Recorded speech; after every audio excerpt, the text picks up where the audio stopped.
Terima kasih Pak. Selanjutnya dari Ibu Dini Arianti Putri selaku Direktur Programming RCTI, silakan Bu. Assalamualaikum warahmatullahi wabarakatuh. Pertama-tama Pak Gunawan Suswantoro, terima kasih banyak atas waktunya, kesempatannya. Mas Menteri dan Mbak Wamen, sebetulnya ini yang mendiskusikan dan membuat sore ini bisa dengan cepat terjadi. Ada beberapa hal yang kenapa kami rasa perlu kami luruskan. Seperti halnya AFC Under 23 ini bukanlah hak siar baru yang kami peroleh. Bahkan hak siar ini kami peroleh dari 4 tahun yang lalu. Kenapa? Kalau ada pertanyaan di pertandingan-pertandingan awal kenapa tidak ada himbauan soal itu? Karena menurut kami mendorong nonton bareng itu sangat penting. Apalagi melihat performance timnas yang luar biasa. Saya rasa kita semua bangga dan kita semua mau memberikan dukungan itu. Tapi melihat yang terjadi di pertandingan terakhir, kemudian kami memutuskan harus ada himbauan yang keluar. Kenapa?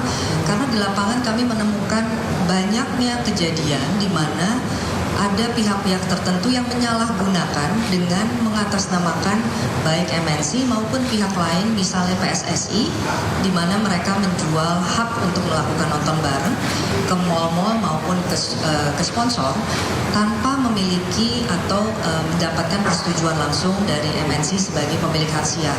Sehingga hal ini membahayakan bukan hanya untuk orang yang memang membayar kepada pihak-pihak yang dimintakan uang, tapi juga pertanggungjawaban kami terhadap pemilik hak siar yang sesungguhnya dari luar negeri.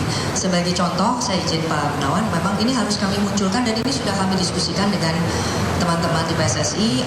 Dari pagi pun saya sudah berkomunikasi dengan Bapak Arya Sinulinga, sebelumnya pun juga dengan Mas Marshall ya, dari PSSI. Ini adalah salah satu contoh untuk diketahui. Ada sertifikat misalnya dikeluarkan seperti ini, dan di sini ada tulisannya PSSI dan mereka melakukan nonton bareng.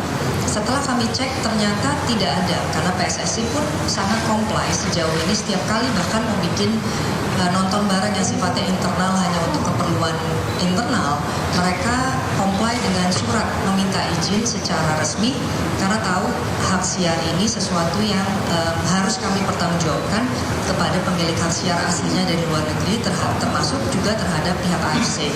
Contoh lain juga, ini bentukan lain ya. Saya mohon maaf sebelumnya kepada siapapun institusi yang punya perusahaan ini salah satu contoh.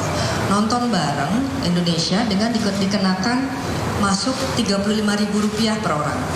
Yang menurut kami nonton bareng itu justru sangat baik, tapi tidak boleh dikomersialisasikan.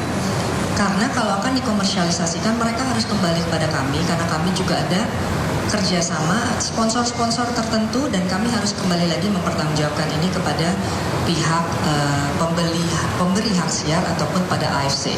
Contoh yang lain lagi kenapa kami mengeluarkan aturan tadi, mungkin kalau dibaca keseluruhan itu bukan hanya perihal hak siar, bukan perihal nonton barengnya, karena nonton bareng tuh poin yang paling bawah. Justru poin yang paling atas adalah bagaimana tayangan tersebut bisa dimunculkan melalui sosial media. Mereka menayangkan secara live pertandingan tersebut melalui baik itu Twitter atau sekarang disebut X ya, kemudian Facebook dan lain-lain. Dan di sana keluar iklan-iklan berupa judi online ataupun permintaan untuk, istilahnya mereka adalah infak. Dan di situ ada QR untuk mereka memberikan uangnya.